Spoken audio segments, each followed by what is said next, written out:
Students, आज हम एक क्वेश्चन को सॉल्व करने की कोशिश करेंगे कि prove that the work done along a close path in a gravitational field is zero. जैसे कि हमने पिछले लेक्चर्स जो आपने देखे हैं कि वर्क डन जो है कि वर्क डन जिस तरह से हम W से डिफाइन करते हैं उसको कि हमारे पास वर्क डन किसके बराबर होता है, F D into cos of theta के बराबर होता है। और ग्रेविटेशनल फील्ड हमारे पास वो फील्ड है जहां हम ग्रेविटी के जो इफेक्ट्स हैं उनको महसूस कर सकते हैं। ठीक, अब इस क्वेश्चन को प्रूव करने के लिए हमें एक केस लेना पड़ेगा जिसमें हम कोई क्लोज पाथ जो है वो कंसिडर करेंगे। जिस तरह से ये मैंने आपको एक डायग्राम दिखाई है जिसमें हमारे पास इसको हम लेबल कर लेते हैं स्टूडेंट्स कि ये मेरे पास पॉइंट ए है जहां से मैं एक ऑब्जेक्ट को लिफ्ट अप करके पॉइंट बी तक पहुंचाना चाहती हूँ। ठीक, और पॉइंट बी तक पहुंचाने के लिए मैं काफी सारे पाथ फॉलो कर सकती हूँ। एक ये पाथ हो सकता है कि मैं यहाँ से जाऊं और फिर यहाँ लेकर आ जाऊं उसको, और फिर इसी तरह ये वाला पाथ भी हो सकता है, और एक पाथ जो है वो ये है। ठीक है,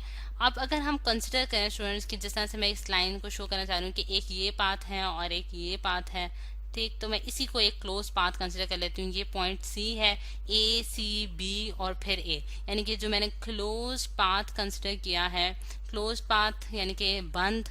जो हमारे पास एक रास्ता है वो मैंने कौन सा कंसिडर किया है, ए सी बी ए, यानी कि बैक टू ए, यानी ए पॉइंट पे मैं फिर वापस आ रही हूँ। यानी कि अब मैं इसकी डायरेक्शन कैसे बनाऊंगी स्टूडेंट्स, ए से सी तक गई मैं, फिर मैं ए सी से बी गई और फिर मैं बी से किधर आई, ए की तरफ वापस आई। यानी कि ये एरो हेड मैंने इस डायरेक्शन में जो है वो रिवर्स कर दिया है। ये क्लोज पाथ के लिए मैंने ये चीज जो है ये कंसिडर किया है। अब मैं हर केस के लिए जो वर्क डन की, क्योंकि मैंने वैल्यू कैलकुलेट करनी है और फिर मैंने प्रूफ करना है कि आइदर वो वर्क डन जो है वो जीरो आता है कि नहीं आता। अब उसके लिए सबसे पहले work done along the path A C consider करेंगे स्टूडेंट्स। जैसे कि F D cos of theta इसका फॉर्मूला मैं लिख चुकी हूँ। डिस्प्लेसमेंट जो है वो इस डायरेक्शन में है, और वेट जो है जैसा कि हमने पिछले लेक्चर्स में भी डिस्कस किया था कि ग्रेविटेशनल फील्ड को हमने वेट के बराबर कंसिडर किया है, और वेट जो है हमेशा डाउनवर्ड डायरेक्शन में एक्ट करता है toward the centre of the earth. तो W is equal to mg weight है, और हमारे पास डिस्प्लेसमेंट और वेट के दरमियान जो एंगल बन रहा है स्टूडेंट जैसा कि आप देख सकते हैं 90 का एंगल है।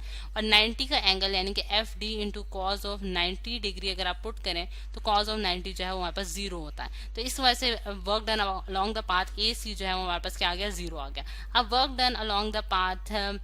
सी बी हम कंसिडर कर लेते हैं। सी बी के लिए अगर आप देखें स्टूडेंट्स तो डिस्प्लेसमेंट की डायरेक्शन ये है, और वेट क्योंकि हमेशा डाउनवर्ड डायरेक्शन में एक्ट करता है, यानी कि वेट जो कि mg के बराबर है डाउनवर्ड डायरेक्शन में एक्ट करेगा। तो एंगल जो है हमारे पास कितना बना, 180 डिग्री का। 180 डिग्री का एंगल बना, तो हम अगर उसके लिए वर्क डन की वैल्यू देखें, cause of 180 degree, cause of 180 degree हमारे पास किसके बराबर होता है स्टूडेंट्स, -1 के बराबर होता है। तो यहाँ माइनस एफ डी आ गया, और एफ जो है क्योंकि हमारे पास वेट के बराबर है यानी कि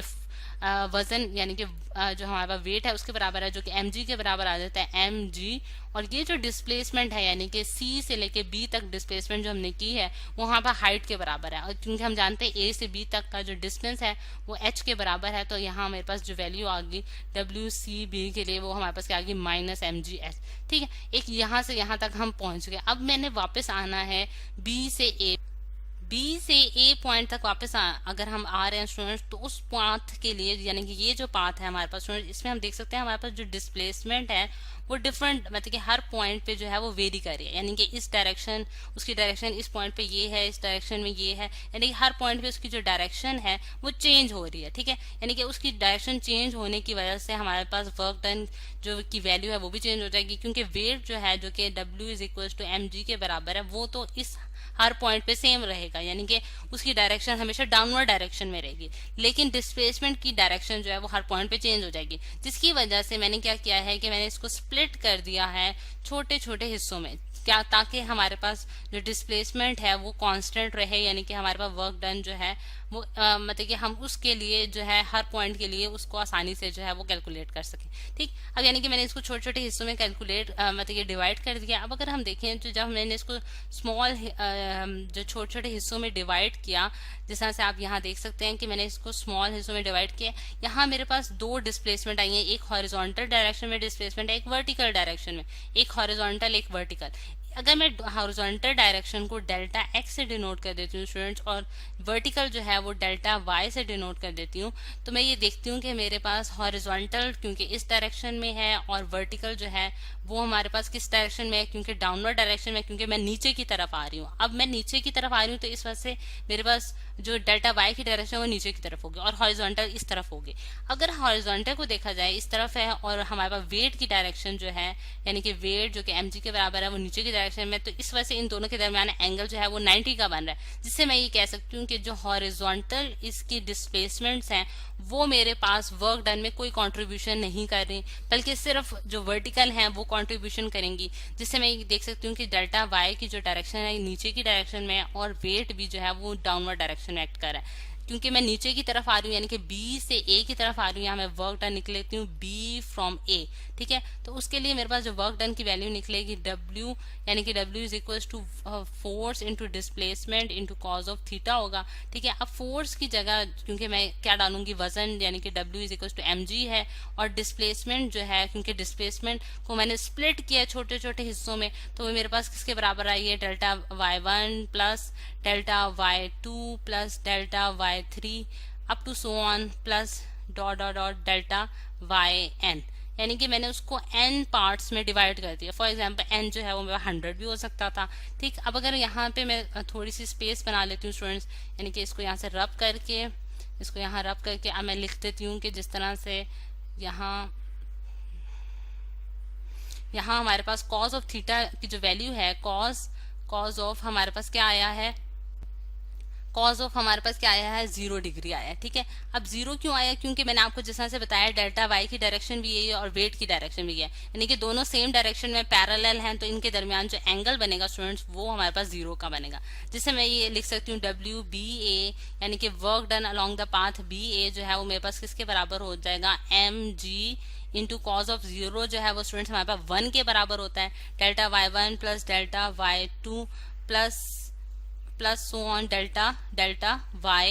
yn, ठीक। अब अगर हम देखें स्टूडेंट्स कि हमारे पास यहाँ ये जो मैंने जो स्मॉल पार्ट्स में इसको डिवाइड किया है, अगर मैं ये छोटी छोटी हाइट्स ऐड अप कर दूं यानी कि डेल्टा y1 ये जिस तरह डेल्टा y1 है, ये डेल्टा y2 होगा, ये डेल्टा y3 होगा, अप टू सो ऑन इन सारी हाइट्स को ऐड अप करूं तो मेरे पास h हाइट बनती है, जिसकी वजह से मैं यहाँ लिख सकती हूँ कि मेरे पास जो work done along the path B A है वो मेरे पास किसके बराबर आ जाएगा mg इंटू h, यानी कि ये सारी हाइट्स अगर मैं ऐड अप करूं तो वो टोटल हाइट के बराबर आ जाएगी, यानी कि mg h के बराबर आ जाएगी। अब क्योंकि मैंने क्लोज पाथ के लिए वर्क डन की वैल्यू कैलकुलेट करनी थी, तो मैं ये सारी वर्क डन जो है ये ऐड अप करूंगी। जिस तरह से पहला वर्क डन हमारे पास ये था स्टूडेंट्स, फिर दूसरा वर्क डन हमने ये निकाला है, और फिर तीसरा वर्क डन हमने जो है वो ये कैलकुलेट किया है। अब इन सबको मैं ऐड अप करने जा रही हूँ स्टूडेंट्स के